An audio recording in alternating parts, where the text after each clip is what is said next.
Hey there, everybody. This is another episode on my podcast, Twisting It with Taffy. I am Taffy, if you couldn't guess.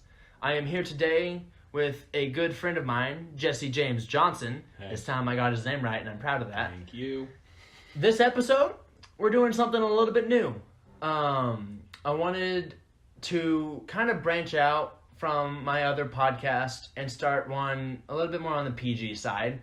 A little bit easier that everyone can listen to and everyone can be a part of, a little bit easier. Plus, it's also another thing that I'm really big fan of. So, without further ado, this is my art / mostly photography based podcast where I get together and talk to fellow artists / creatives about what they're interested in, what's going on with them, what they want to do, about me, and like what I do, anything along those lines. So, without further ado, this is Indecent Exposure. The name will make sense after we get a little bit further into the podcast as to why... Or if you're familiar with Taffy's work already. In general, or his yeah. other podcast. Or just anything about my life. It makes sense, and it's a fucking great name. But with that, we're gonna start it off by letting Jesse James Johnson introduce himself a little bit and kind of give his little spiel. What's up? You heard my fucking insane name from Taffy. I am a filmmaker, I am a writer, I'm a photographer, I'm working on an album, so I guess I'm a musician, even though I've never played a show or anything like that. I'm a chef, that's kind of a creative thing. I be cooking. And it's not meth this time. This time. Not after that last jail sentence. That was rough. Those are the big ones. I'm sure there's something else. I like to dance. Dancing's fun, but I'm not, choreographing or anything like that. Do you want me to talk about like what kind of work I do in those fields, or do you want to kind of give some intro to yourself? I'll give a little bit of intro to myself first, because I myself am also a creative and things along those lines. My main focus is first and foremost photography. That is my love and my passion. And within that, I'm even more specified as nude photography / body positivity / body acceptance / anything that includes someone being naked on camera. Love it. Big fan. Big fan. And that's why the podcast is called Indecent Exposure. Yeah, so, makes sense now that you hear that, right? But outside of that, I've started getting into videography. I'm trying to do that. As you are listening to right now, I am a podcaster, working on getting that somewhere. Fuck, I guess by association, I'm a podcaster too. Damn, never thought I'd... Secondhand podcasting. But the podcast is something I legitimately would love to get taken off and like go somewhere with it, because I feel like I have something legitimately fun to talk about. Get that Casper mattress dick pill money. Oh, this would be a great podcast for like Blue Chew. MeUndies, sponsor me. I already wear your stuff wholeheartedly, and I've been wearing it since I started college in 2016. You're my favorite underwear brand. Please. Do you have the MeUndies that have the cameras on it? No. There's a pink. But I'm wearing MeUndies right now. On it. I own a pair of MeUndies. It's the pink ones with the cameras on it. I think they're very funny. I think it's very funny as like a take the pants off, and then this is for the other podcast, but it's always funny. It's just a good pair of underwear. But I'm also, a dancer. Like, I don't choreograph stuff, but I've been in dance battles. I've been dancing since I was in 8th grade. Pretty solid at it. Theater. I mean, yeah, I guess we could say theater, because I kind of went to college for that. That would probably be a good one to put on there. Right. I mean, even outside of like acting or anything like that, like stage construction and set design and stuff like that, super cool. I do set design and like stage construction. I am interested in pursuing that further, but in general, I'm more focused on film and filmmaking. I'd rather be behind a movie or TV set than I would be a theatrical production. but I'm never gonna say no to whatever's possible. Yeah, work's work. Yeah. Acting wise, like I went to school to do acting, but it was more so because like I didn't do it well, so I wanted to learn a little bit more. Whereas on the backstage side, I'm confident and comfortable with it, so I was like, I don't need to go to school for this. That's a cat. We have cats in the house. You love cats, like my videos. In the bathroom. Okay. But I much more prefer being on a film set than I do being in theater. But photography is I prefer still film first and foremost. Word. So I feel like that's a pretty good description of my artistic interests. I've started trying to get into drawing, but I am fucking shit and don't have any real drive to like learn the processes. That shit's hard. And I'm not a musician at all. So You can play the harmonica. yeah, but anybody can play the harmonica. Right. It'll help you when you're in prison. You can Yeah. just like bust out some blues songs, and all the inmates will be like, "That guy gets it. That guy knows my struggle. He knows hard times." Now open up. Oh, damn Jesus it. Christ. Moving on. So yeah, for my work, I'm a bit less focused in photography than Taffy is. I kind of came to photography a little bit later after having done filmmaking. For filmmaking, I work in narrative, like fictional films, shorts and the like. I do documentary work. I'm currently working on a documentary on my grandma, who, her name is Mary Ellen Johnson. She basically discovered the history of the orphan train program. Also, strong name. Yeah, no, my family is really good at like having some strong names. My the patriarch of my family that kind of like brought us to the area and had a bunch of money before all of my relatives kind of squandered it. His name was Benjamin Franklin Johnson. Jesus Christ. It's so wild, old BF. But yeah, look into the orphan train program. I'm not going to give you the whole spiel here. Or watch this documentary when it comes out. Yeah, that'll be at some point. Documentaries are hard. Yes. In photography, I kind of would describe it more as just like a random grab bag of stuff, kind of a bit of slice of life, a bit of street photography, some landscape, some portraits, just whatever I see that looks cool. I like playing with cameras, so I point the camera at the thing and I take a picture, and sometimes it's cool and sometimes it sucks shit. Yeah, music is a thing. I've talked enough about my various creative interests. I'm a genius. Dear God. He's very level-headed. Yeah, extremely talented too. I'm a Leo. So, with that, what are some more on the video making side? What are some of the projects you've worked on or created? So, like, what are some of your favorites? I guess some of my favorite things I've worked on for my digital filmmaking 1 class at my college. That was the first time I actually worked on the actual video project. For the second assignment, we made a music video, and me and my friends chose to do a 2-part 5-minute music video on the songs Deep Web and Hunger Games by the band Death Grips. They're an experimental hip-hop group from Sacramento with a lead vocalist that is just screaming like an insane homeless man, and some very, very distorted, weird samples. Just a good all around time, kind of like insane punk hip hop. And we wanted to do something related to the various like occult themes within their music, because the front man of the band has a lot of tattoos of occult symbols. He has a tattoo of Beelzebub. He has many just different sigils and stuff like that on his body.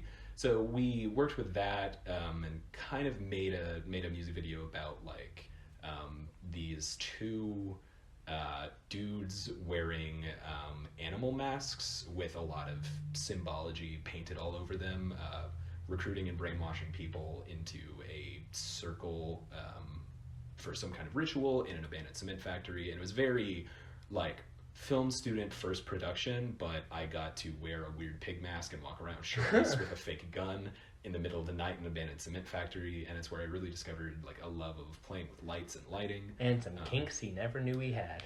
Hey, I still got that pig mask and it gets put to use. They don't call it porking for nothing. Jesus. This is supposed to be PG. I still think that's PG. That's still PG. They're just jokes. So that was one. Secondly, probably the worst film that I made, and the biggest disaster production-wise, was a film called Mini Golf. It was about cheating, shame, and being caught in a lie. The main character was cheating on his girlfriend. The film starts with the sounds of them having sex over a black screen, and he climaxes as he gets a text from his girlfriend that says, "Hey, do you want to play mini golf?" It's their anniversary. He goes to throw away the condom, and she calls. He jumps and drops a condom chock full of fake semen onto the floor of my apartment's bathroom. And that was the shot that made me want to make the movie, because I saw a really convincing fake semen out in the world and was like, nobody else is doing this. So it was kind of a gross out comedy, relationship comedy thing that was shot on an actual mini golf course. And luckily they didn't read the script before we started filming, but they, probably because they didn't know what the movie was going to be, had us come in Easter Sunday while they were open for business and film around a bunch of parents and children playing mini golf. So eventually they kicked us out. Everybody got really sunburned because we did not bring enough sunscreen and did not use sunscreen as much as we were supposed to. In the end, it was just this weird kind of experimental thing where I was playing with wider lenses and gimbals and steady cams and that kind of stuff. I think it could have been good with a little bit better production work, which led me into my pride and joy, my thesis film from college, Kayfabe, a movie about a professional wrestler. He's a possum-themed luchador. He gets an opportunity to wrestle the champion of the promotion, and he's supposed to go under. He's supposed to lose the match to make the champion look better, as is often done in wrestling. And he thinks that he's been in the company long enough and his work is good enough that he deserves a run with the championship. And it's basically a film about these two wrestlers becoming friends and unionizing against the promoter of this company for creative freedom to determine the results of their wrestling match. It involves a scene where he talks about having oral sex mimed on him by another wrestler, with a hot dog that he gets from the concession stand in the middle of the ring. And it was a lot of fun to make, and the production went a lot better on that. So we actually had a decent film at the end of it. And those are the big ones. I've also been in a gaming YouTube video by a friend that I met through another friend at film school. My cat is making a lot of noise. I apologize. That was PUBG, PlayerUnknown's Battlegrounds versus Fortnite, by Nukazuka. You say it in the weirdest way. It's just PUBG. I wanted to make it available for people who wanted to Google search it, or to find it on YouTube. Not everybody is in the gamer world. Fair. It's got 28 million views. Damn. And it was a lot of fun to make because we just made it in a day, and then we got some Freddy's steak burgers frozen custard afterwards, and I got like $200. It was sick. Solid. Yeah, it was fun. So those are the big highlights film wise. Besides projects I'm currently working on, I'm doing a lot of writing at this point and working on a documentary, as I said earlier, which is taking up most of my time. See, that's some stuff that I want to start getting into because I really want to start writing my own films. Mm-hmm. I didn't go to school for it or take a class on it, so I don't know I can write a fucking theatrical script, like it's no one's business, super easily, but I don't understand writing a film script. Oh, I don't fuck with screenplay format at all. I think, so a screenplay is a blueprint that you give to your producers and to your, like, technical members. It is not a good way to, like, birth a story. Okay. Like, it is meant to be the bare bones blueprint that you can use to go through and be like, okay, each scene has a heading. Let me number each location and what day it's going to be so that the producer can make sure that you're shooting daytime scenes during the day. And also so that your actors can easily find their lines. It is a working document, not a something... script. Yeah. And it's like... you know, it's important to have if you're doing like a proper Hollywood style or indie production that has a lot of filmmakers who are used to that format. Yeah. Whenever I'm working on a story to be a script, I never ever write it in screenplay format until I need to have it in screenplay format to give it to people. Oh, yeah. Because it's the most like creativity sapping thing in the world to be like, let me head this and let me be as brief as possible. That's something I want to get into at some point in the podcast. I want to talk, not necessarily right now because I like the topic we're on right now, but I want to talk about just some like general ideas you've had for them, because I also want to talk about like my ideas that I've had for some short films that I've come up with, because I think they're super interesting and surprisingly not as raunchy as you think they would be coming from me. Right. Some of my ideas are very un-peachy. Some of my ideas are very normal. There's two that are like, there's one that's a follow-up to Mini Golf, kind of my attempt to do that again. That's a lot more focused on the symbolism from the beginning of the movie, the liquid, and a lot heavier on the shame aspects of it. Yeah. That could be either a short or a feature. I've got a lot of ideas for images for that, but I don't know if they're going to hold. I don't know if people want to watch 2 hours of a guy mini golfing with his girlfriend and her family. They might not. I thought you were going to say 2 hours of a dude just holding a jizz condom on the bathroom crying.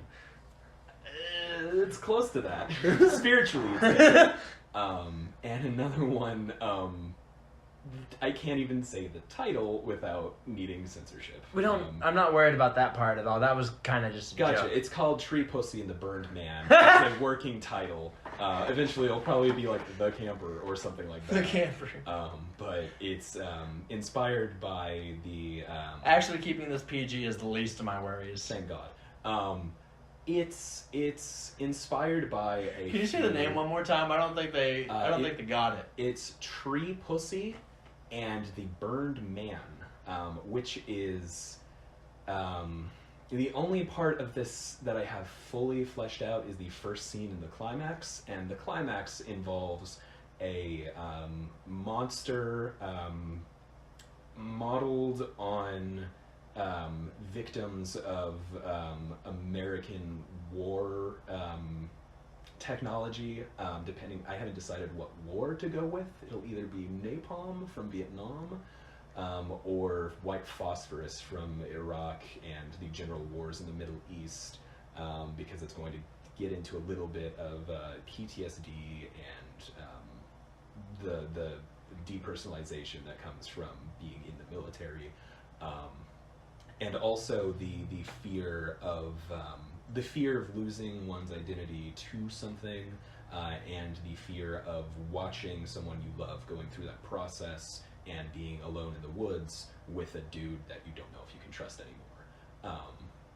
And it's the vaginal imagery is inspired by there's a shot in The Lighthouse, which came out last year, starring Robert Pattinson and Willem Dafoe, where you see a mermaid vagina. And there's a shot in a very little-known indie horror film from, I believe, Ireland, called The Canal, where a drowned woman gives birth, and it's fucking horrible. And I saw it when I was like 15 or 16 on Netflix, because I was like, oh, The Canal, I like scary movies. And it left an impact, and I think that it deserves, something like that deserves to be in something that maybe some more people will see. Yeah. And birth is horrifying. It's a wild process. If you've ever seen birth footage, it's violent and unnerving, and there's a lot that you can do there. But also somehow beautiful. Yeah. For some reason. It's beautiful when it's birthing like a new human being and not a horrible eyeless monster with giant teeth. To each their own. Skin. To each their own. Yeah. So that's some stuff that those are my two non-PG. Those sound pretty interesting. Mm-hmm. Cause like, for me myself, every once in a while I'll come up with an idea that I'm like, oh, I want to write this, but I just haven't had time being in college and whatnot. Right. once I get out, I want to actually put effort into it. Mhm. And then just finding the people to actually film shit because I don't have money to do this. There's ideas that are easier to film than others. Yeah. I've been working on a sci-fi.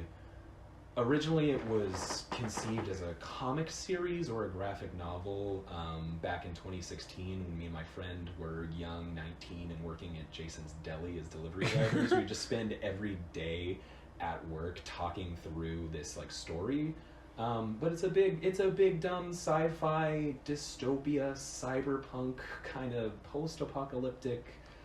There's some mechs and shit. Like, it's very expensive to film, so I would never try to make that as a film unless I had a team of animators or something like that. Where there's other ideas that are incredibly easy to film because it's just people talking and interacting, and you just need actors. Also, with mine, I'll go off some of the ones that I can just remember off the top of my head because we are currently recording from my phone and I can't access my notes without messing up the sound levels, and I don't want to do that because I'm a loud person, as you can probably tell at some point in this, no matter what. Yeah. So I guess I'll start with the most recent one that I had.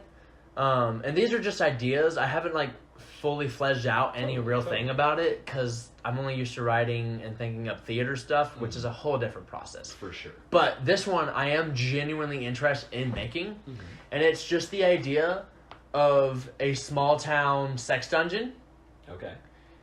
Something along the lines of like, I know people listening might not know this, but for those who are in Arkansas, the idea of like Elkins having just this bar or tavern where you go in and say the secret code and they open up a door and down there just fucking old Gertha fucking leather clad and whipping the shit out of Billy. So do you know, how much do you know about my backstory?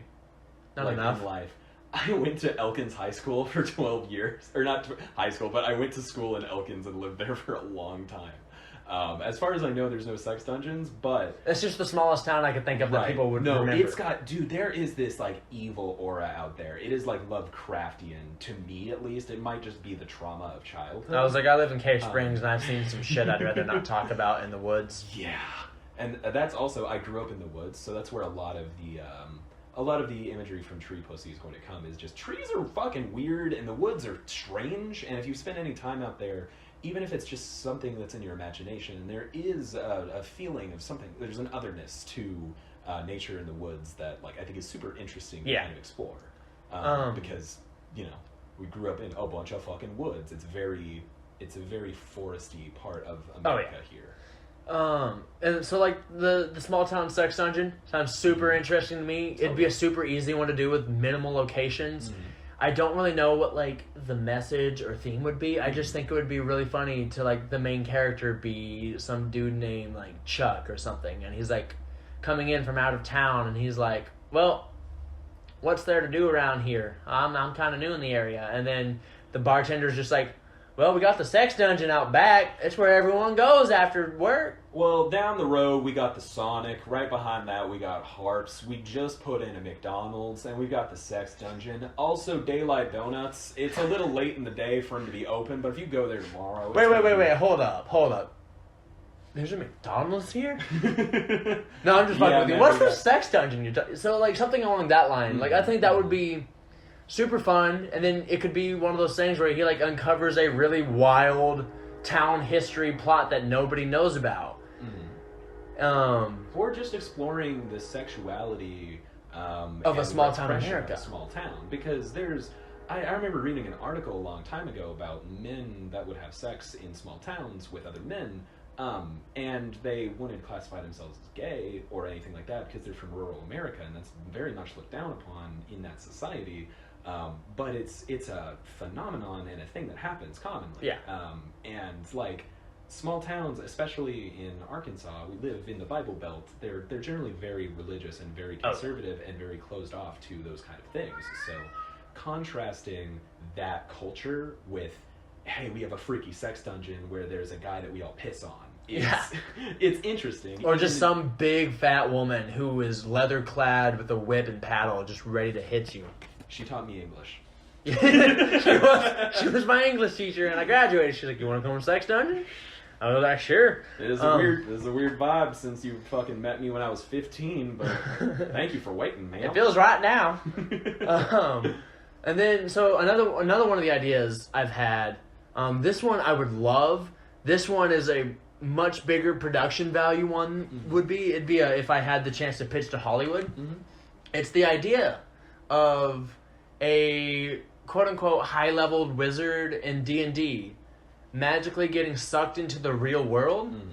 But he has an evil counterpart sorcerer like Nemesis who also gets sucked in through like a wormhole or something, like a spell gone wrong or like a raid or something along those lines gone wrong, and he gets sucked into like suburban America. Mm-hmm.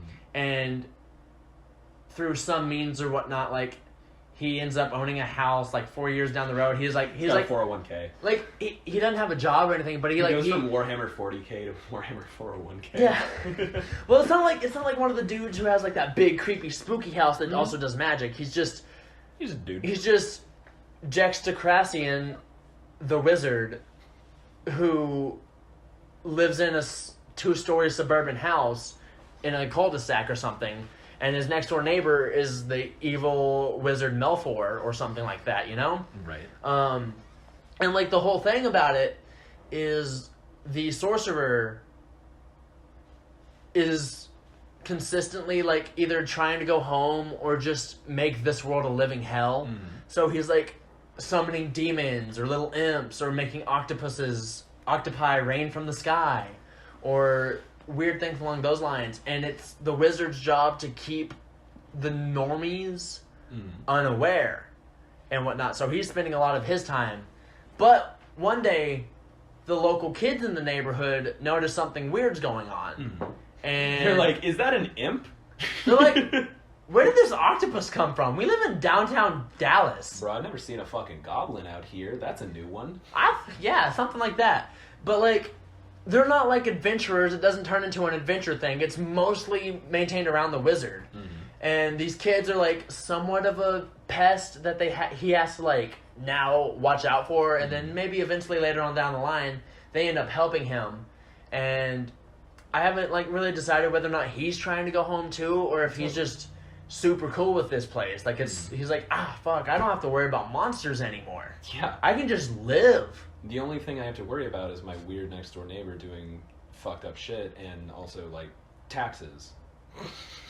Yeah. So like, I don't have a social security card though because I wasn't born here. Yeah. So like something along those lines. I think that one would be hella fun. Mm-hmm.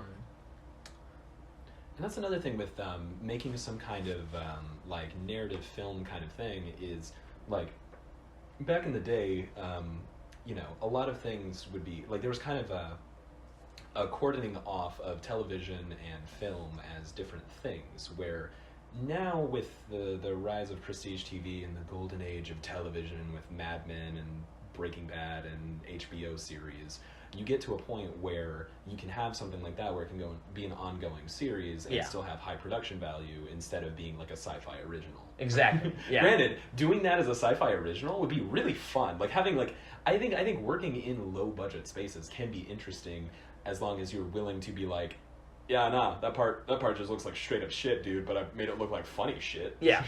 I'm going to take a quick pause right here so that I can take a look at my notes and see some of the ideas, and we will be right back.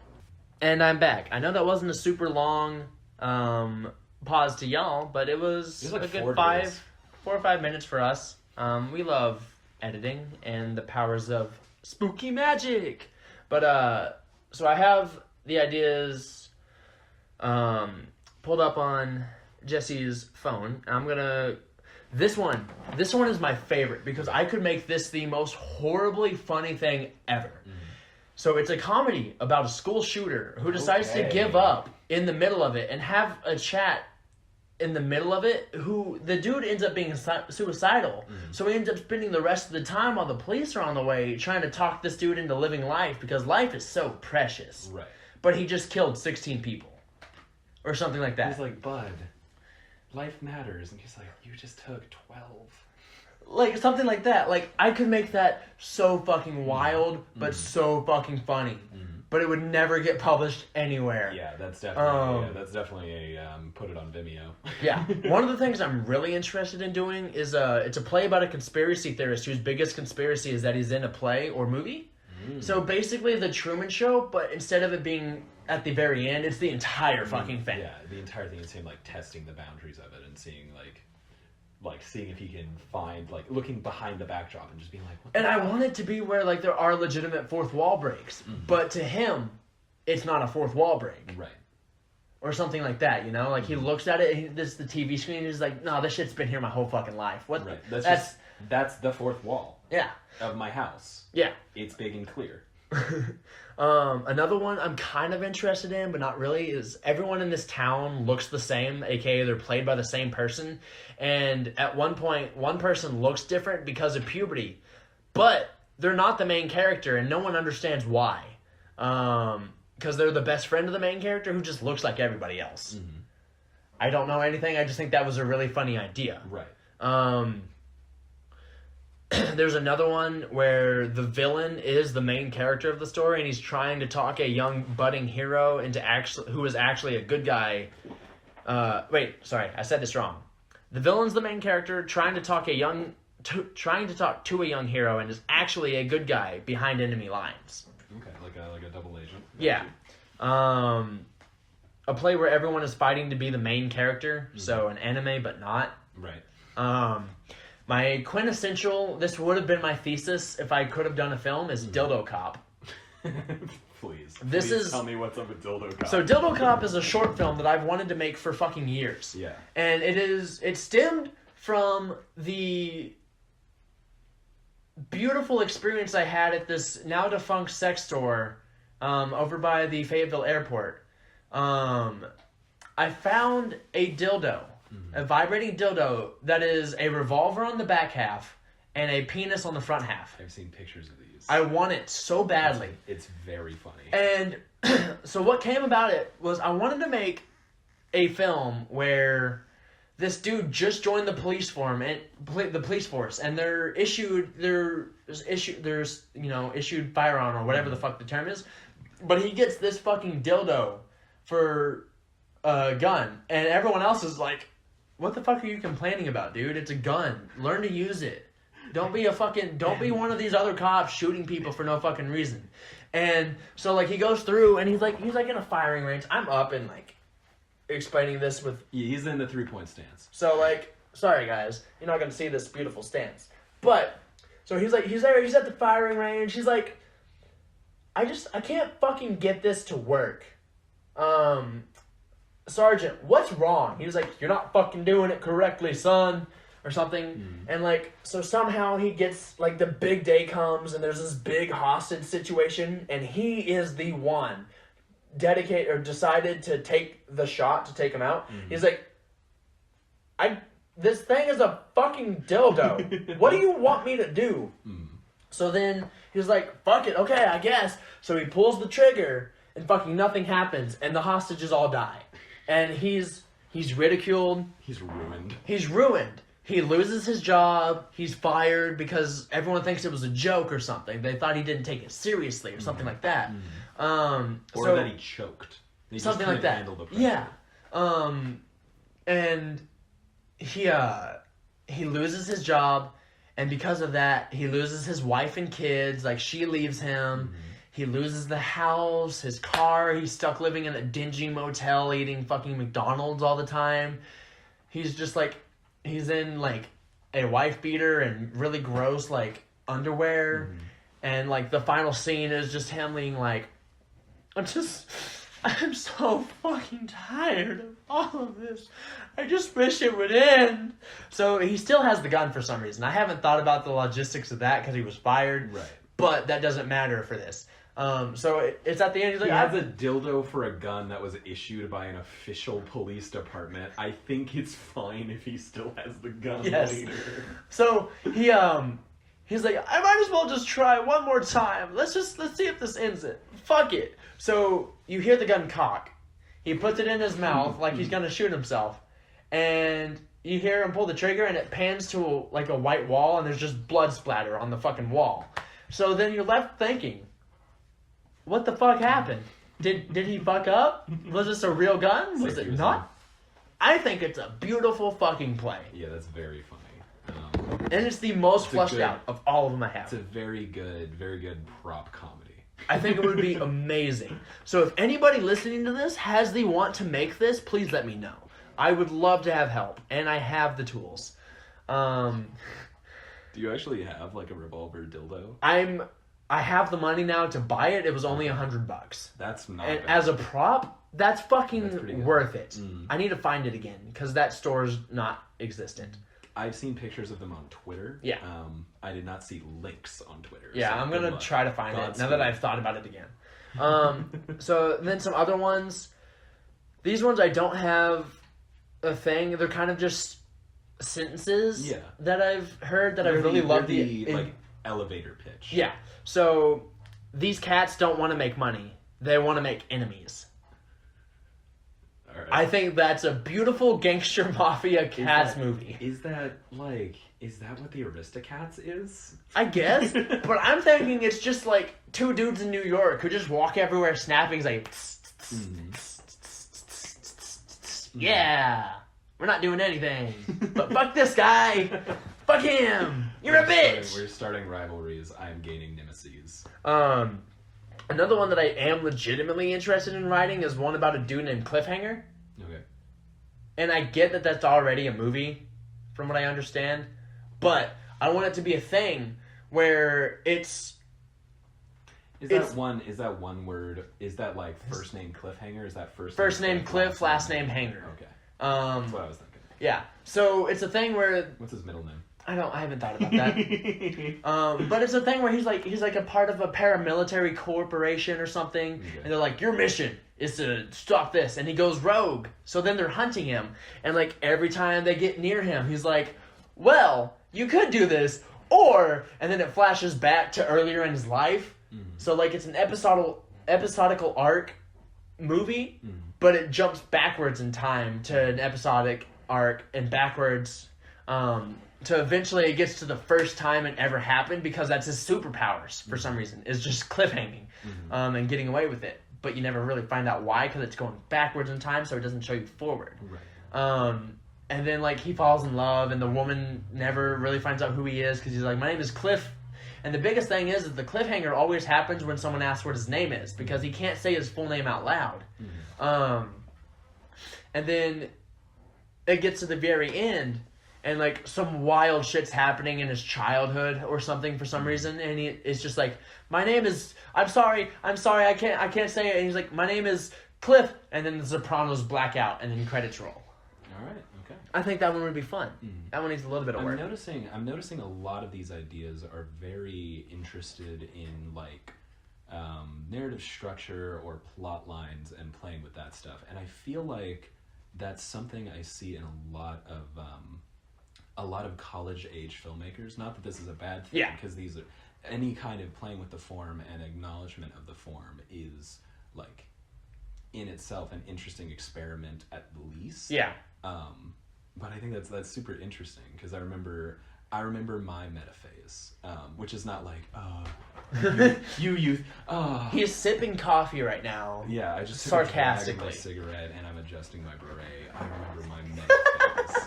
But like there is such a thing where when you're trying to come up with stories, especially given our kind of postmodern age where everything is so laced with like analysis and symbology and all that shit, all that dumb shit, where like I feel like it's there's such a draw to people where they've seen a bunch of shows, a bunch of narratives and all that stuff to make something that's like playing with those. Yeah.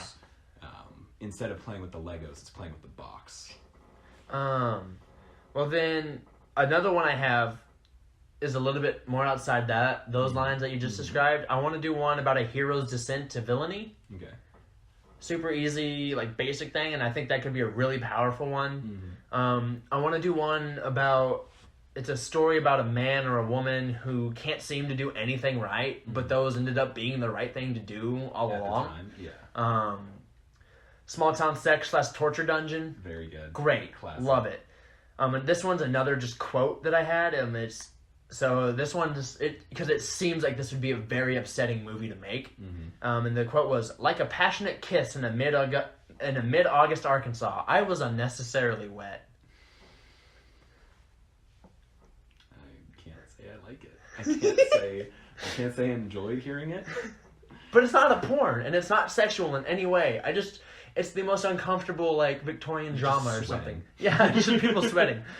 And then another one that I came up with recently is a group tries to summon a demon because they're trying to summon the devil or something, but they don't know what the fuck they're doing, so they end up summoning some bitch-ass demon who's, like, very bottom tier, and it's just, I imagine it, like, it looks like a skinny Danny DeVito. Can I see my phone real quick? Yeah. I want to look something up because I think there's. And then that's the end of the thing. Nice. But we're at it's like a small skinny Danny DeVito, even smaller than he already is, and it's just like, I love the concept of thin DeVito. yeah, and it's just like he's like really pasty red and looks like absolute shit, and it's just like it's like if a demon grew up in the bad part of New York, that's what he would look like, and he just comes out as like, "Hey, what are you doing? Why'd you summon me? I was watching my Hulu. Yeah, we have Hulu in the fucking afterlife. Fuck you." We call it Hellu. Dumb. Stupid. But then it's just like he's not a powerful demon. He's more like a trickster. He just plays tricks, but they end up getting sort of a mutual friendship and helping him grow ranks, and they kind of just end up creating a new devil. Okay. I think that would be really fun. Totally. On that line of friends summon something, there's this novel called The Course of the Heart by N. John Harrison. That's a bit more like, you know, I'm a novelist and I'm fancy and here's all my deep thoughts and shit. But it's about these three people who like a magician basically convinces to do this ritual, and none of them remember what it was, but it like kind of ruins their lives. And there's this whole thing about how two of them are a couple who have invented like a fantasy land, and there's a lot of magic involved, but the core premise of friends do a ritual and something goes wrong.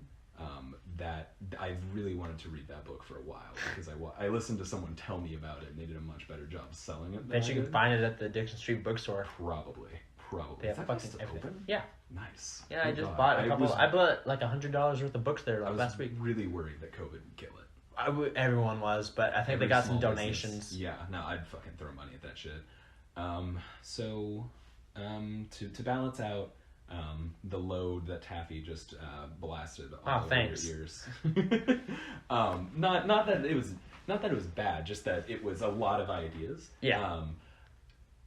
Some other things that I am in the process of brainstorming. Because my thesis film was about professional wrestling, I'd love to return to that space. I have, and literally that physical space of the arena that I shot that at is in Northeast Arkansas, and they're very much down to have me again to do more work. They told me whenever you want to do a feature, let us know, because this was fun, this was cool. I want to do a feature-length movie about a single night of professional wrestling. I want it to be the birthday of the guy who built the arena and the promotion. He's spent the last 15, 20 years of his life taking this arena from an abandoned Dollar General into the Valiant Arena, the home of the All-Star Wrestling Federation. And his daughter has been learning how to be a wrestling promoter underneath him. And she comes in a long tracking shot from the parking lot, walking by a crazy cast of characters. There's a man smoking a joint in the back with a couple of wrestlers around him, talking about the ladder match for the custody of a child that the WWE put on. There's people going over their spots. There's luchadors. There's costumes. There's all the fun of being backstage in any setting, but it's professional wrestling, so it's a bunch of muscled up oily dudes. She walks through all this to her dad, and she says, "Happy birthday, Dad. Go get in the audience. You're not running the show tonight." Oh. And he's like, fantastic, sweet. And he goes out and sits in the audience, and she's trying to pull together the fraying ends of this wrestling show as it fucking falls apart. Like, the dude in the main event shows up drunk and passes out. There's injuries. There's a cult group that sacrifices a live goat as part of a brainwashing ritual, and nobody knows that they're actually going to kill the goat until they do it, and it just traumatizes this entire arena full of like Jesus people Christ. and children, and there's just like, I want to have 30, These are the ideas in his head, by the way, guys. I want to have 30 reaction shots to that where it's just different people, just like the sound of a goat being murdered. As Just you 30 see, times over. As you see, no, it's consistent sound of like the goat screaming and Jesus then gurgling as the blood fills its throat. I'm and, just like, saying, thrashing. I want to be a part of this. It's If you're doing, I'm assuming so this won't be fun. till after I graduate. So as soon as you're able to do this, please let me know. Yeah, it's I want to be a part of this. It's one of my favorite ideas. But the idea is just to kind of like Birdman, if you've seen that. Have it be all about one show, not all one shot, because that's fucking insane, and why would I make myself work that hard? But just a feature-length show that is one night of wrestling. Yeah. And that's been an idea I've had since I made that first movie. I have another wrestling movie that I want to do called Hot Tag. In wrestling, there are tag team matches where you have two guys versus two guys. And in that match, one of the unspoken rules that everything follows is there's a legal man who is allowed to be inside the ring, and there's a man on the apron who is not allowed to be inside the ring. And part of the match is that when you tag your opponent, or when you tag your partner while he's holding a string that hangs off of the turnbuckle, he becomes a legal man and he can come in and wrestle. In wrestling, there is a frequently used spot. In any tag match, you'll see it, where the bad guys, the heels, will have isolated one of the good guys, the faces, in their corner and just beating the shit out of him. And his partner is yelling and trying to get into the ring, and the referee stops him, and he's reaching his hand out, and this guy is trying to drag his broken carcass across the ring and getting stopped every time by his opponents until he can eventually make the tag, and his partner comes in, and because we've built up all of this like tension in the match of like this side hasn't gotten any offense in, and the side that the audience hates has been winning this entire time, you get the guy becomes a superhero. He takes both of them down and has all of this momentum built up. And I want to do a movie about that. That's a short film, probably somewhere between 7 and 10 minutes long. Yeah. That's just That leading match. up to that spot, and the last minute is him getting the tag, going fucking sicko mode on them, and winning the match, and then just cuts to the end. That one I think would be super easy to shoot. As long as I got like 2 talented like teams in there, I just need to write it. And moving away from wrestling, I don't know if I want it to be a series or a feature or what I want to do with it. This is an idea that I've been working on with a friend who recently got out of rehab. And it's for a project called The Ninth Step. Are you familiar with the 12 steps of Alcoholics Anonymous? Technically, yes, but I don't pay attention because I don't need to. Totally. The ninth step is making amends. You go to, after having made a moral inventory of your life, every bad thing you've ever done, sharing it with another person and being honest with yourself and saying I am not this person anymore. I will do different, I will do better. You have to go to everyone that you can realistically get to and apologize for what you did to them and ask, what can I do to make this up for you? And for some people that will be fuck off and never talk to me again. For some people that will be help me do this thing. For some people that will be pay me $500 because you owe me $500. Yeah. But that's so rife with material. Oh yeah. Like for sure, you can do anything. If you talk to any like buddy who's gone through the process, they will have like stories and stories and stories, either from people that they've talked to in AA or from their own personal making amends. And even outside of Alcoholics Anonymous, we've all done shitty stuff and needed to apologize. So I've never once. No. You I'm a man. I don't fucking apologize. Jesus Christ. What am I, gay? Okay. Well, Oh, is he? I think my cat is like getting a bag of Doritos. What is he doing? we'll be right back. And we're back. That was a cat jumping onto the thing. If you heard that, yeah. So those are some ideas that I'm working on at the moment. They're fun. They're cool. They sound pretty fun. I would love to work on them with you if I have the free time. Right. Well then, to kind of work on wrapping this up a little bit and getting back towards the actual name of this podcast. When it comes to... I'm gonna whip my dick out. That was the other podcast. Come on. No, the indecent exposure. Yeah. It'll be the thumbnail. Don't worry. No, I'm just kidding, guys. But no. So what are some? When it comes to your photography, what kind of interests you? What kind of like gets your juices flowing photography wise? ASMR. Sorry, I was chewing ice because I probably have an iron deficiency. That's what I've heard is the reason why people do that. The things that get my juices flowing photography-wise are just details. Like I love stumbling across some random shit that nobody's going to see again, and that maybe nobody would have noticed, and taking the time to kind of capture that little moment and make something cool out of it, even if it's just something for me to remember later. Yeah. For an example, there was a day where I stopped in a gas station to get, I had a craving for beef jerky like no other. I had a fucking hankering. And it was the gas station across the street from Harps at Fiesta Square. And there was a shopping cart plumb on the other side of the parking lot from Harps, but where you could see Harps in the distance. And the sun was just starting to set, and it was coming off of this the shopping cart really nicely. So I went over there and I took a picture of it because it was like such a kind of like a lonely shopping cart. You could see the cart corral in the background. You could see the Harps, and it was just like super far away. And like that's just a weird little thing that I like. Someone else might see a cart somewhere out there and they might have that moment, but I love little weird stuff like that. For a period of time, I was using this app called Randonautica. If you've heard of it. Love Randonautica. It's really cool.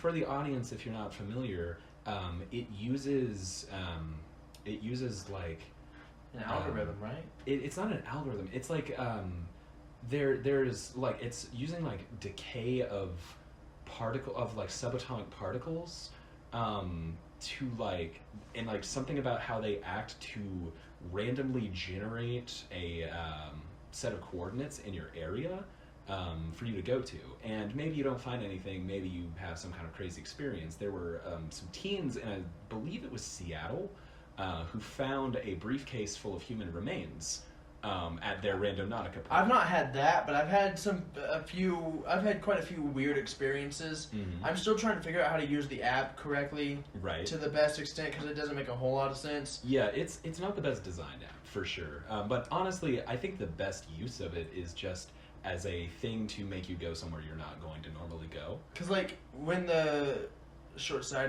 pandemic first started, I went randonauting with my friend because, like, this will take us somewhere where we don't have to be around people. Mm-hmm. And the first fucking thing that it took us to was, it's literally right down the street from here. Mm-hmm.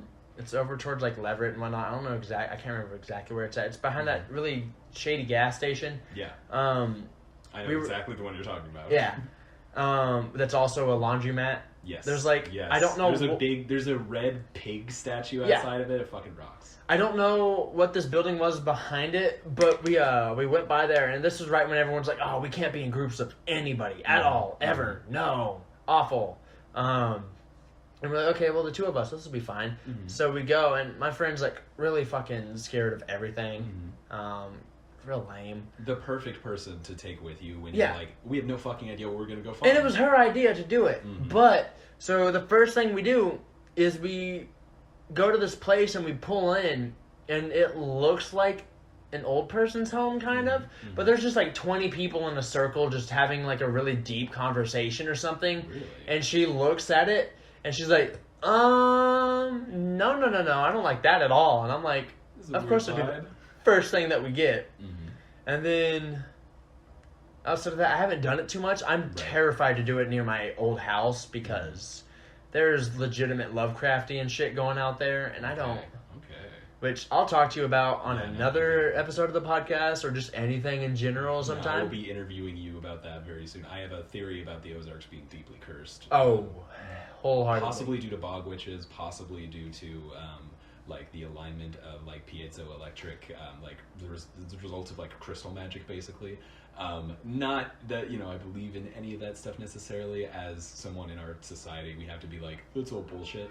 But there's an energy out here that I really like, and even if it's just for fiction, if it's for nothing else, my eyes are fucking watering right now because I thought of the shit that I've seen at my old house. So like, I'm legitimately fucking crying. So my first time using Randonautica, it took me to the Verizon this store. Will be remind me because this is a podcast episode right here. For sure. It took me to the Verizon store on college, and I was like, well, this fucking sucks. I don't need a phone. I don't need I'm on AT&T. I'm good. I got a phone carrier. But thinking like, well, I need to see what's around here. I'll be open. I started walking around the Verizon store, and right behind it is a barn that's framed by these two big trees and a fence. Weird. And it was just a really pretty looking barn. It's so weird that it was behind a phone store. But it's fun to have that kind of stuff, or just walking around and taking pictures of stuff you see. One time I was my only thing with Randonautica is it's not a thing you can do without a car. You can set the distance to be closer. I need to figure that out. Well, because I wanted to do it to where we could just walk around and try to find stuff, but I couldn't figure out how to do it. Usually it's like, well, this will be a 30-minute walk and might not be. Yeah, they're like, this is 7 minutes by car, but 30 minutes on a walk, and I'm like, okay, that's fine, but I want to accidentally walk off in the woods in Fayetteville somehow. Yeah. But which is pretty easy to do on the bike trail. So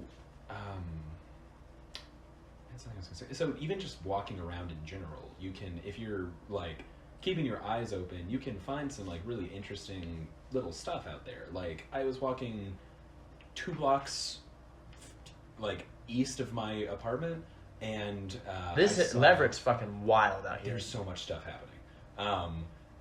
And in a dumpster, I saw a microwave at the top of it, and on the microwave was a sticky note that said, "Remember Dad's medicine." And I was like, that's cool, that's something, and I took a picture of it, because, why not? What else am I doing? Fair. So that kind of stuff is probably my favorite things, is there's just the weird little stuff that I find, but landscapes are obviously cool, big, beautiful mountains. Out here, it's just my brain is I've been here for 22 years of my life. I've seen it all. This isn't pretty to me. Yeah. I get that Arkansas has some of the prettiest fucking views in at least the South. You saw them when you were 11, though. Everybody's been to Hawksbill Crag. I've actually never been. Really? I'm trying to go next week. But nice. It's a good hike. I need to go. Yeah. But it's just everyone's... I want to do it with the drone is the thing. Mm-hmm. But that would be sick. That would be really good. Everyone's been to these places, so I'm sure. This isn't something I want to get a landscape of. Right. Whereas if you take me to East Appalachia or Virginia, I'd be like, hell yeah, we're gonna spend a couple of hours just taking pictures of this shit. For sure. When I went to Colorado for a friend's wedding recently. Oh, I'd fucking kill to take pictures of Colorado again. I love every place I look, even just walking right off of the street in the Big Thompson Canyon, if you turn the camera 5 degrees, you get a pedestrian crossing sign and a road. If you cut that out, you have this beautiful little bit of river with mountains and a big tree that's turning yellow in the with autumn colors, and it's just super, super pretty out there. And because even for people who lived out there, the people I was with, they were still yeah, this is crazy. But going somewhere else can really kind of spark that. And that's where I'm at this point, is I need to get out of Arkansas and explore to figure out what I want. Yeah, and it's very fun to do. And that's also if you are into street photography, going to a town, I spent... It's so much easier to take pictures of people who you won't have repercussions running into again. Never see again because they're in Boulder, Colorado, yeah. Whereas if I take pictures on Dixon Street, I'm out there all the fucking time, and someone gets pissy, I have to deal with it. Yeah. Like I spent an hour and a half walking around Boulder while my friend was on a Zoom call. And I just walked up and down the little river walk that they have there, and I shot like 3 or 4 rolls of film just on like some ducks. There were people, there was cool architecture. There was a girl who was she was like laying on a boulder with her knees together and her feet kind of crossed, and her like hands under her chin. Yeah. Like in that kind of just like sitting there pose, just reading a book on a big rock in the middle of a river. Weird. And I was like, that's a picture. "You look awesome. Can I take your picture?" And she was like, "Sure, man." And I just sat there, composed my little image, and took a picture. And was like, "Thank you. What are you reading?" And she was like, "This." I was like, "Cool. Have a great day." She's like, How to Eat Ass by 7 different men. Yeah, it's a just scholarly text on whether or not squirt is piss. And then She's just reading a book called "So You Have a Piss King." So that's the podcast, guys. 10 feet down from her was a dude who had his skateboard against a tree and was leaning against it shirtless, drawing a smiley face on his belly button. And I was like, I just took her picture, man, can I take your picture? 5 feet away from him was like 3 or 4 squirrels on a tree. You just don't get that in Arkansas because it's the Bible Belt and everyone's too scared to be interesting in themselves. There's such a repression and a shame and a humbleness and a kind of like too politeness where it even feels kind of bad to ask. Like, I feel weird taking pictures. That's why I just take people's pictures on the street, which I know is unethical to a lot of people, but legally, it's completely fine. Legally, it's fine. You're in public. You know your laws. Yeah, and like I generally like with stuff like Southern hospitality and the ability of like Southern I want people to pose, and I'm like, I don't want you to to- pose. Just keep doing what the fuck you were doing. That's the biggest issue with talking to people is it puts them on edge where like if I'm shooting with my giant 7-pound Pentax 6.7, there's no way I can hide that I'm taking a picture of somebody. But my Fuji X100F that can fit in my pocket, I have taken so many stealth pictures with that thing where I'm just holding it and snapping continuously and just kind of hoping I get the frame that I want. Or just bringing it up to my eye, popping and going. Yeah. It's so easy on some cameras to do that and be creepy, and it's fun. Yeah.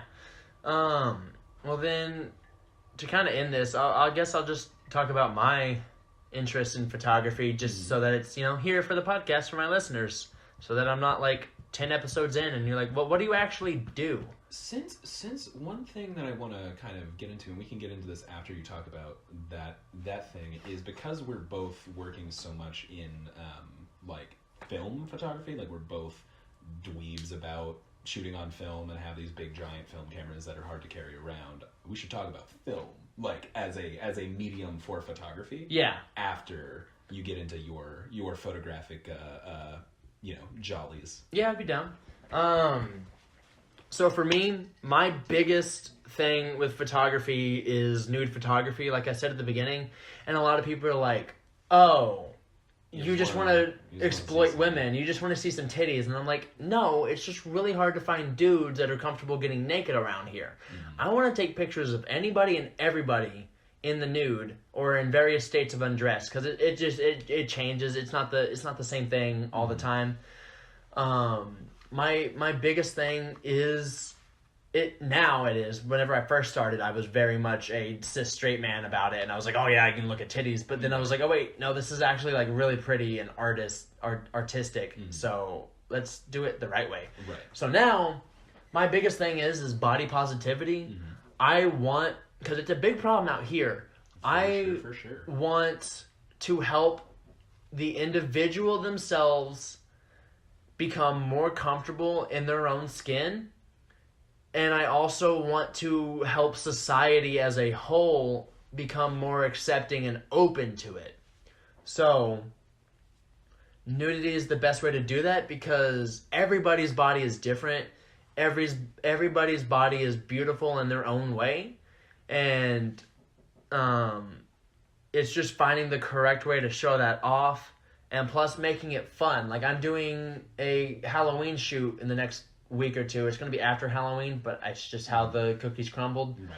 And like what I'm gonna do is she's gonna dress up as a relatively like sexy witch in various states of undress, and she's just gonna be holding her boyfriend's head all bloodied up, like she just like got a kill and whatnot. Cool. And then I'm also doing another one where she's gonna be fully naked, wearing a pumpkin head. And we're gonna do some stuff with that. But I want to do one where it's that my camera's on a tripod set up so I can get the same exact frame. We're gonna take the picture. She's gonna get out of the frame, and we're gonna hang the pumpkin up somehow and put a smoke grenade up in it so the smoke is blowing out. Right. And then I'm gonna put that head on the original one of her, so it looks like it's her with smoke just fucking billowing out of her face. Composite that onto it so you're not burning her face. Yeah, because that would fucking suck. DIY jack-o'-lantern. There's no way I would make that happen to her.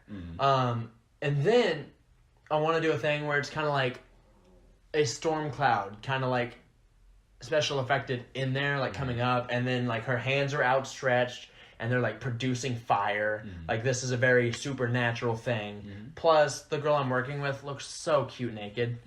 So like, I think it's gonna be a great shoot. But also like I've gotten to the point to where I want to do more couples photo shoots. And I also like my other biggest thing is I want to show that sexualizing a human body is not the first thing that should come to mind when someone's naked. Yeah. But it is also totally acceptable to sexualize a human body in the right situation. Because I also do porn. I also do pornographic photos. I do lewd, nude, and crude as well. Not as much because it's hard to find people that are cool and down for it. Right. But when I do, it's great because I have the equipment to do it real well, and I'm about to have even better because drone porn. I can't wait. I can't wait for drone porn, dude. That's powerful. But like even then, I like to do it. The more sexual stuff, I like to try to do in a way that I'm not objectifying the person because that's not what you should be doing during sex. Right.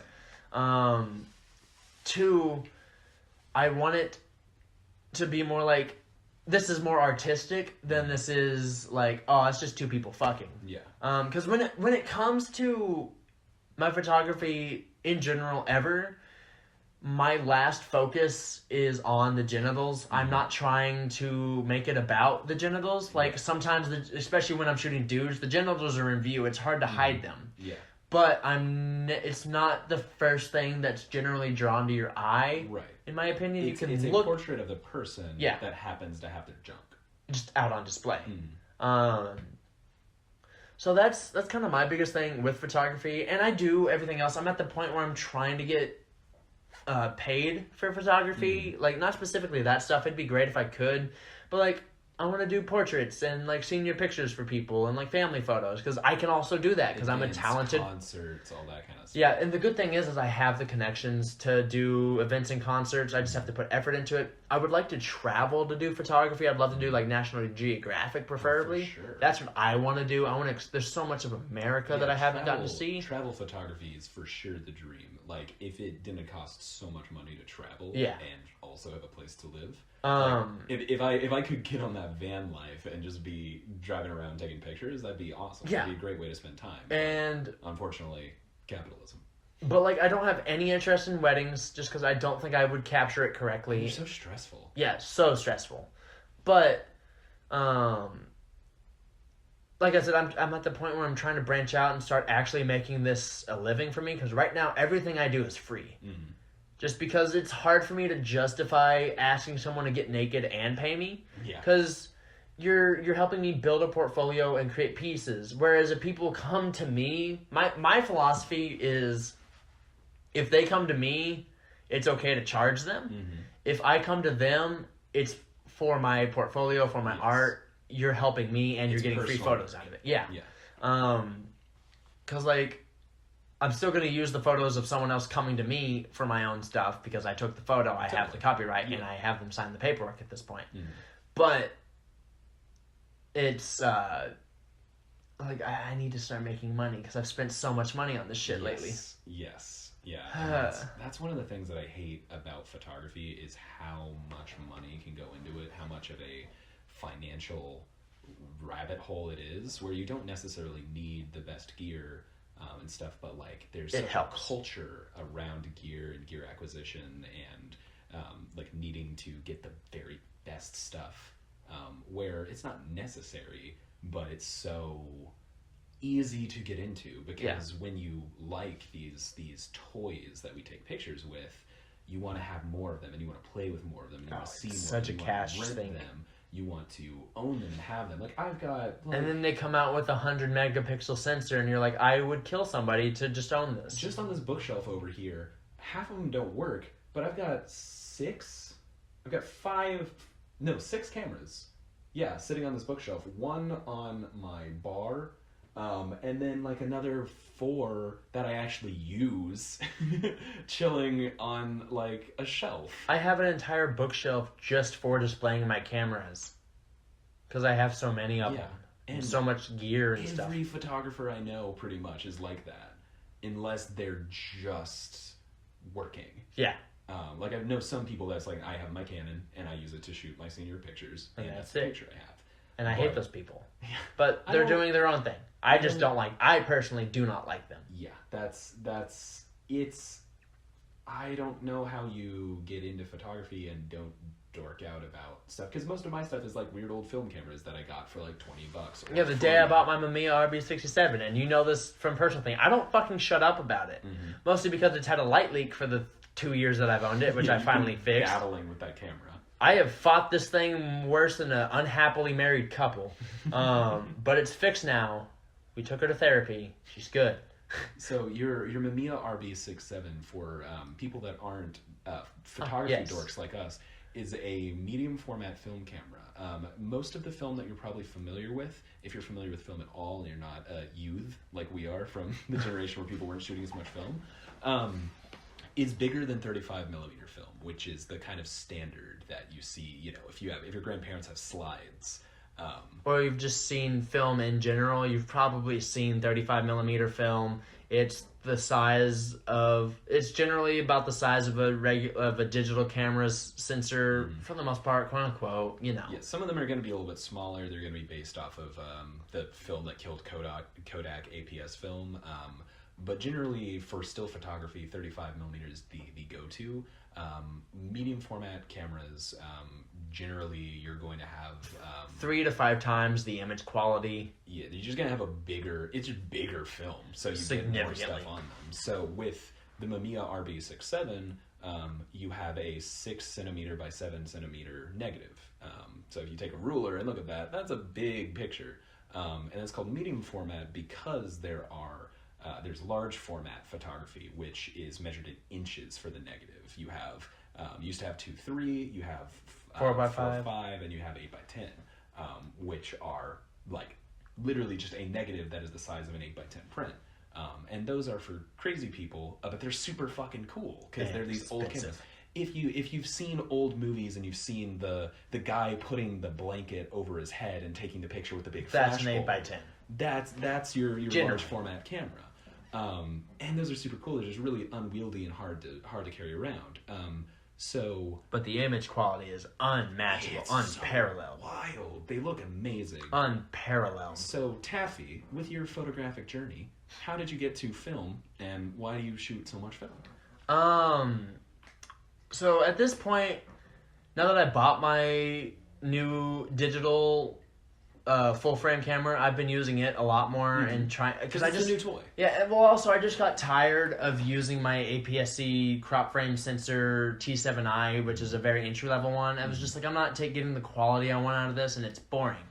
But so I guess I kind of just start from my journey at the beginning, because it's not super long. My photographic journey. I love when photographers fucking say that shit. Like I prompted you to say this. This is me being like, how dare you? But I love how photographers are so fucking high-minded about our shit. Like it's like, yeah, my hobby, my thing that gets me paid sometimes. But the thing. But I've also sunk an entire life savings into already, because I've spent $10,000 on camera gear since sophomore year of college.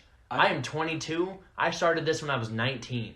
Yeah, I don't even... At least $10,000. I don't even want to look at, like... Because I'm counting my laptop as well. Yeah, I don't even want to look at the, like, amount that I've paid just buying film. Oh, I did the math on it, dude. I'm at over $5,000 in film. So since I buy almost all of my film through the local camera store, and I bought a little bit online, but mostly it's there, they can pull up my account and be like, here's how much money you've spent at this store. And it's always painful. I'm gonna have to have them do that for me because I want to know. Yeah, and with film, it's like for customers, it's usually not kept under a record. But since I work at this photography store and have for a year and a half, every time I buy stuff, even with a discount, like there's a record of it because I get the employee discount. Oh, okay. So it has to be under my name. So for film, I can literally see like how much money I've spent on it, and I don't want to because I know it's going to make me like cry about how much money I've wasted on this. Well, so I started photography the summer after freshman year because my mom had this really dingy, shitty old camera that's like literally the most aftermarket thing you could imagine. Like it's a Canon, it's the equivalent of a Canon PowerShot if it was in the special needs class. Okay. I know that's a really mean way to describe that, but I can't think of any other way off the top of my head. So I shot that and I did a couple of photo shoots. 3 hours into recording podcasts. Yeah. And it took really good photos. It was really cool. It was really fun. I was 19 at the time. And then I discovered titties, and I was like, I can do this. And that was a big drive. You were digging with a shovel out in your yard. Yeah. And you were like, oh, what's that? I'm not going to lie. The nudity really drove me at the beginning for the wrong reasons, but they morphed into the right reasons, thankfully. And so then... Oh, God. I did it for a while...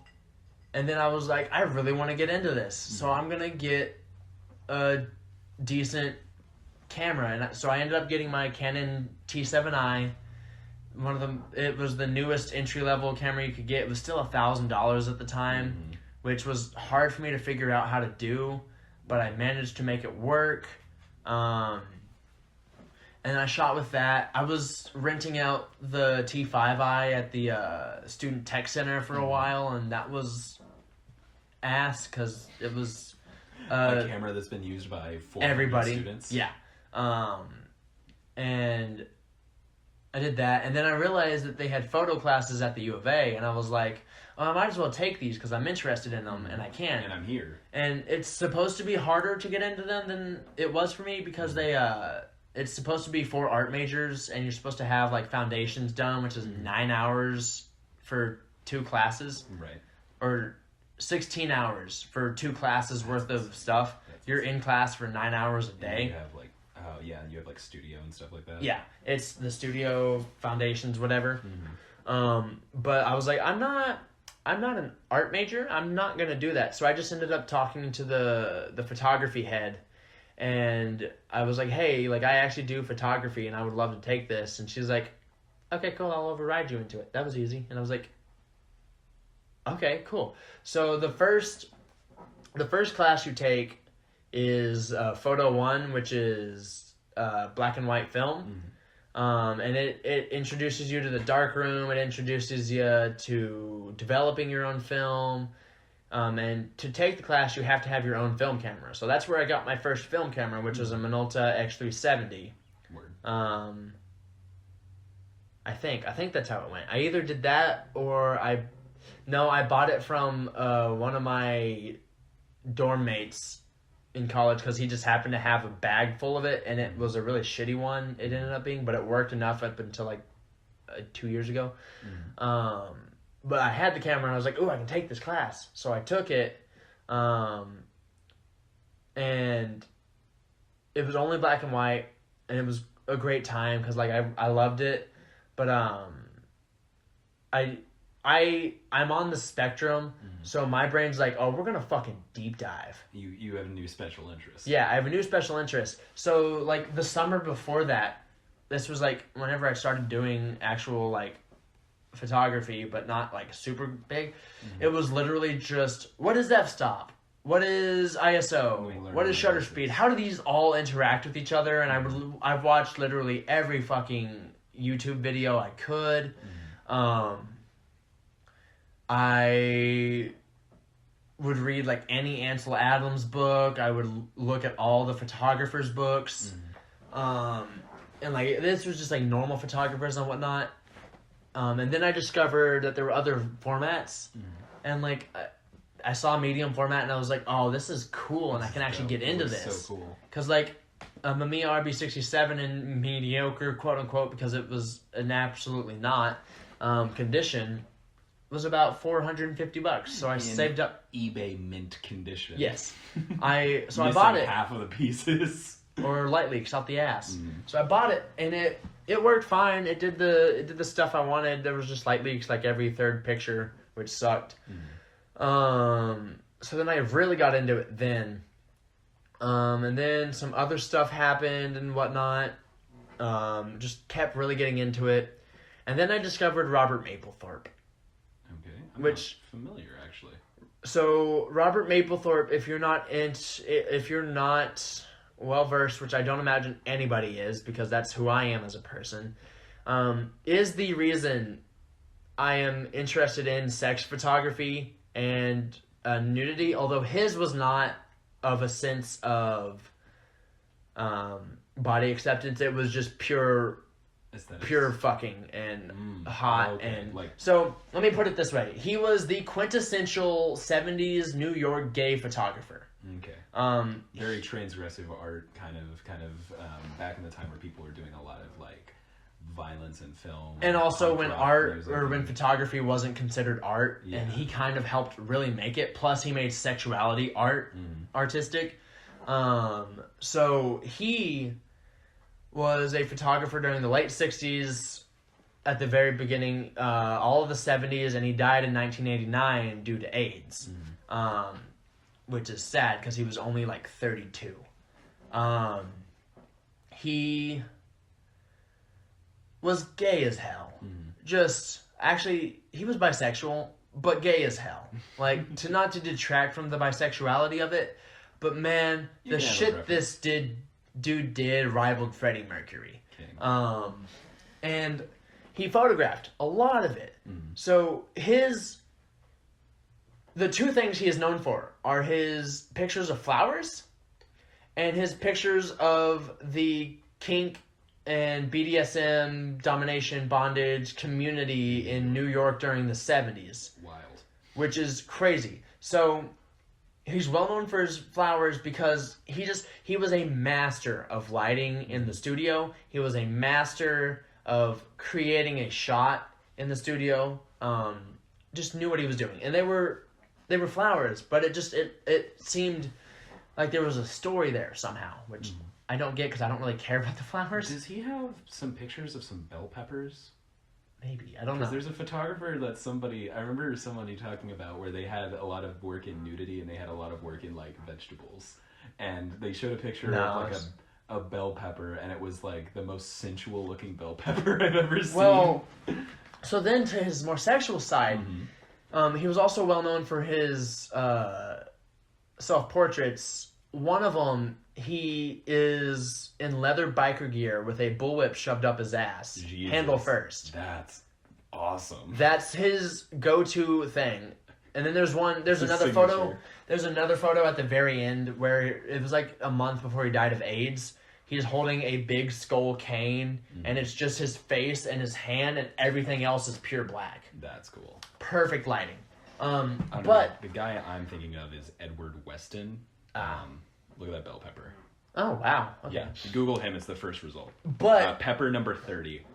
But with it, my favorite photos of Robert Mapplethorpe, to put it into perspective, are of this gay couple with their fists up to the elbow in each other's assholes. Jesus, that's to their extreme. elbow.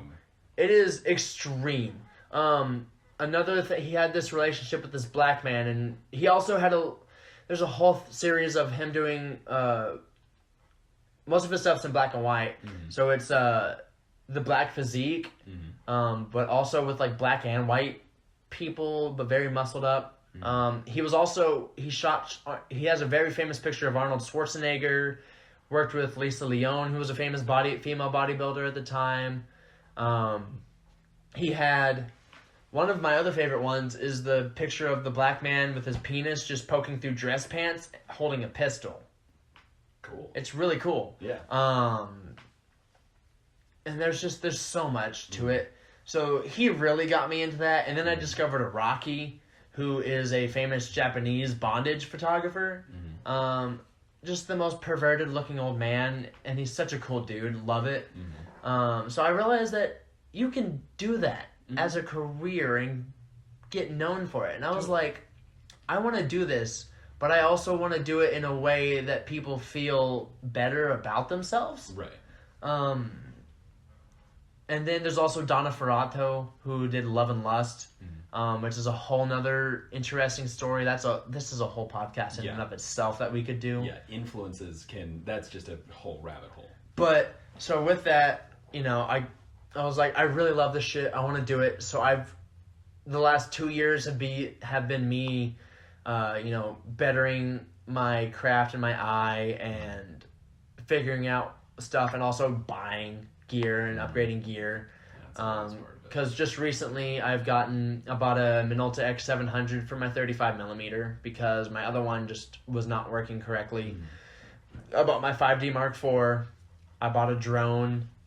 Our cat's looking at a ghost apparently. I'm buying a new gimbal and all kinds of fun stuff.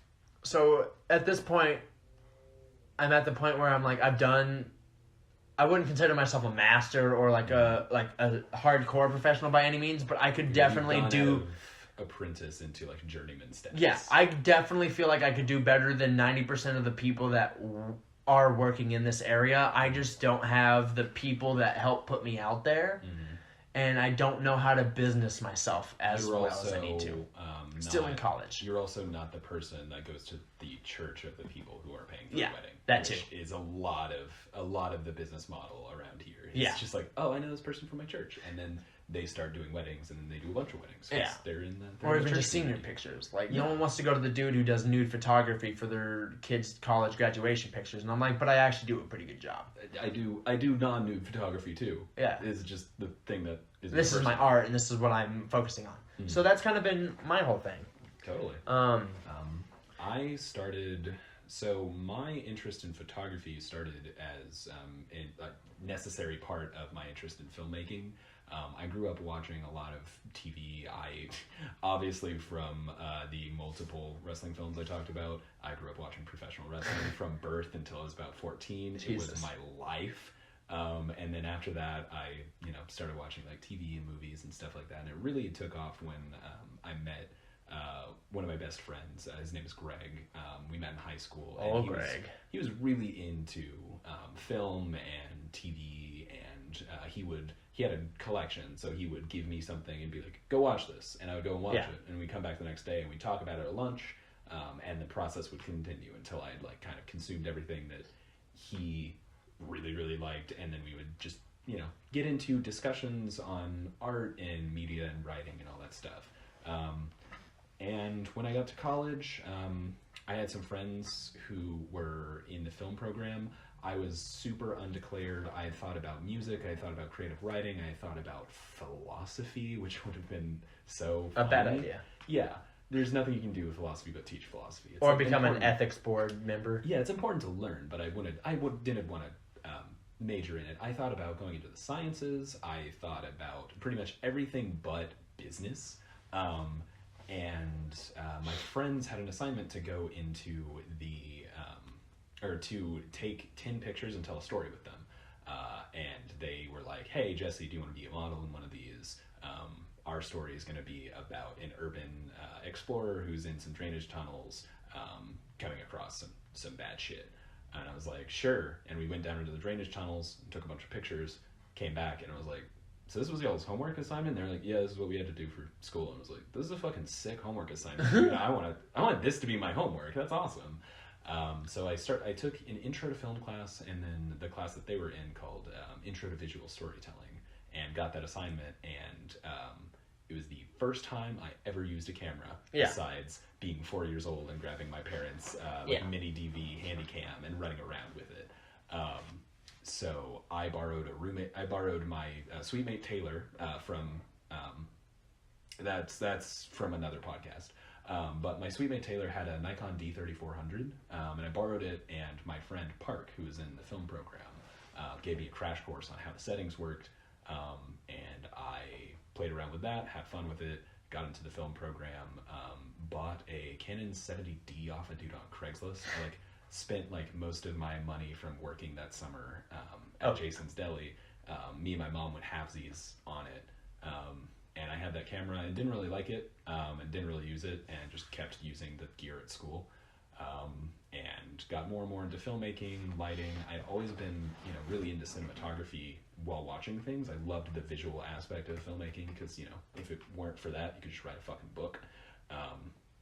And I wanted to know how to make stuff look cool and make stuff look like stuff that I had seen that was super, super, gorgeous. Yeah. So I started learning cinematography and lighting and staging and all that stuff. And I started using the pro mode on my on my phone's camera, because that would let me choose ISO and shutter speed and have manual focus. And that's how I learned shutter speed and ISO. And then when I moved back up here with my girlfriend at the time, when I was in college, my grandma had given me my grandpa's old Canon AE1 film camera, but I never really messed with it because I thought film was going to be complicated and expensive, and I didn't want to dive in there. I was already doing so much stuff at school that I just didn't have time to learn a whole new thing. And when I came back up here around Christmas time, my mom dug her Pentax K1000 that she had bought with a tax return back in the 80s out of the closet and was like, hey, you like doing this stuff. You want to use this camera? I'm clearing stuff out. You want this? And I was like, sure. So I went to the local camera store. Actually, no. There were two rolls. There was one roll of film in there. That was expired as hell. Oh yeah, it was Fuji Superia. That still had the. They used to put return to Walmart for quality prints on there, and it had expired the year before I was born. Jesus Christ! And I shot that roll, and every shot except one of them were completely unusable garbage. But I got one really nice picture of a flower, and I was hooked. I just was like, I'm gonna learn how this works because this camera's really fun to use. Yeah. In a way that I think a lot of digital cameras nowadays aren't, because they're meant to be very efficient. They're meant to be workhorses. Exactly. Where a film camera is kind of still, there's some of those that are designed like that, but there's just a more tactile kind of feel with them, with a lot of the knobs being the way you control them, because there's not a screen. You can just touch and select what you want, and there's not just two little dials that your thumb and forefinger go to. And just messing around with that, I got really into shooting film. And then I started working at that camera store, and getting discounts on film helped me, not worry about the fact that every time I hit the shutter, I'm spending money. Spending $1. Yeah. After doing that for a little while and having my stuff developed in the lab, I got interested in home developing because I watched some YouTube videos that showed me how easy it is. Yeah. Bought the materials for that. A guy came into the camera store with an old camera that his sister had left in the closet at his house, and he was looking to figure out how much it was worth, and I looked it up on eBay. I was like, you can go anywhere from $300 to $600 for this camera in this condition with some lenses. You could make some money from this. And he was like, well, I got an electric bill due in a couple days. Would you buy it for $125? Wow. And I was like, yeah, sure, yeah. Come back in 30 minutes. I'm gonna take my lunch, go to the ATM, and be right back. So that's how I got my first medium format camera. It was a Zenza Bronica SQA. Is that the one you have in there? Yeah, the one was covered in tape because I dropped in the parking lot 3 times. And my coworker, one of my coworkers had the sequel to that camera, the SQA-I. The Wizard? No, that's the Print Boy. Okay. And he had spent $700 on it, and I got the same camera for $125, and I was just like, check it. Suck it. Yeah, so I started playing with that, and it was really fun. And since then, I've just been buying more stuff. I've got some Polaroids. I've got some. He gets lucky with his fucking camera buys. I really do. I Fucking got a Polaroid asshat. that was worth $100 to $300 for 18 because a girl that I was involved with sent me a link to a vintage Instagram store, and the lady was like, "Oh, I got this old Polaroid. It's $18," and I brought it like film to check the Polaroid to make sure it still functioned, and then I bought it. And I could have told her it was worth more, but I didn't have much money, so I got it and have been putting it to pretty good use. I ended up with a Pentax 6x7, which is kind of the other 6x7 format camera that most people. It's usually people have. At least One or the other. Film YouTube people are always like, it's Mamiya RZ or RB 6.7 versus Pentax 6.7.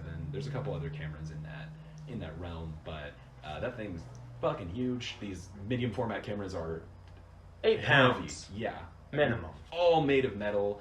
And my camera's from 1974 and it still works perfect. Yeah, mine's from early 80s. So it's kind of like the photography version of like muscle cars, because they're just from a different generation where things were kind of, you hear a lot of old people being like, we don't build stuff to last in this country anymore, but we really have a disposable mindset ever since the 80s with everything that we make. Oh, yeah. It's made out of like petrochemicals and not just some sick metal. So these old cameras are super cool, and I just think the process of them is so interesting. The cameras themselves have more of a story to them than just, well, this is the camera that came out this year, and I bought it because it's the new one. Yeah. And it fits all my lenses. I have a digital camera that I got through a trade where I bought a camera from a dude, and then he needed a video camera, and I had that camera that I had bought from him, and he traded for another camera that he had acquired because he's a Facebook Marketplace camera hustler, where he just buys cameras and then resells them. Okay. And I've got it, and it's really convenient. And that's what I want from a digital camera, is just something that I can carry around, just lightweight, and I can pop pictures with it. And when I want to really sit down and make a nice picture out of something, I'll use usually the big boy, the Pentax, just because it's a really fun, cool camera. Everything looks really neat through it. The lenses are gorgeous, and yeah, that's basically how I got started. I don't really have a focus at this point, like I said at the beginning of the podcast. Maybe I'll find that as I go, but I find that a lot of the photographers that have a more artistic approach to it usually arrange photo shoots the way that I would arrange like a film. Yeah. And a lot of my energy towards planning on that stuff goes into that, but also after doing film school for a while, I'm so tired of like planning stuff, and I really like just having a hobby that I can do to play around and relax. That's also an artistic expression. Yeah. The same way, like, you can make an album, or you can plunk around on your guitar and make some cool jams. And both of those are valid and expressions of whatever you're doing.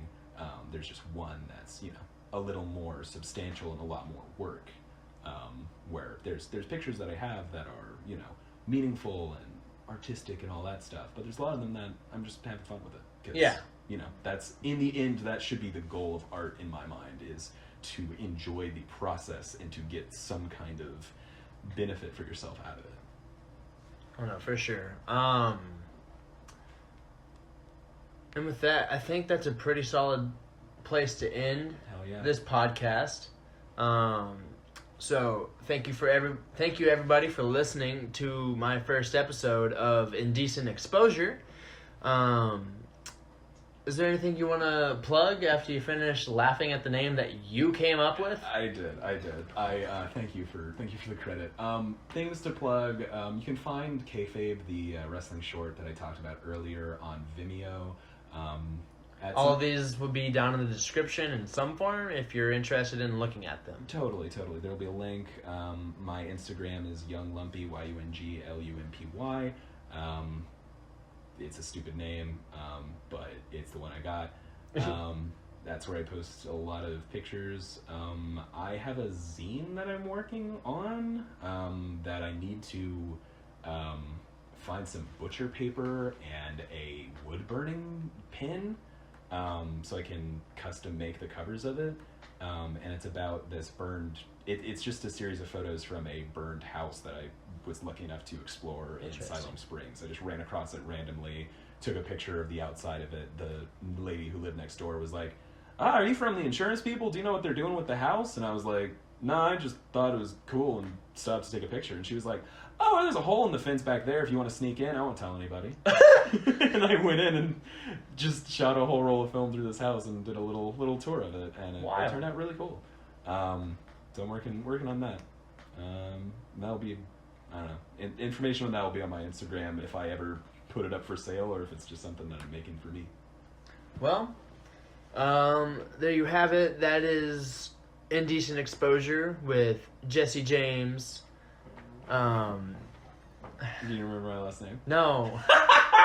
I've known him for 3 years at this point, and I can't remember his name, guys. I'm an ass. My name is Jesse James Johnson. And that was the I podcast. don't think we've known each other for 3 years.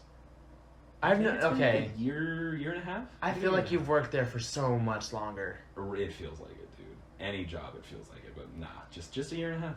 Well, that was the podcast, guys. Thank you all so much for listening. Check out my other episodes if you haven't already. Check out my Instagram if you haven't. And with that, have a beautiful rest of your day.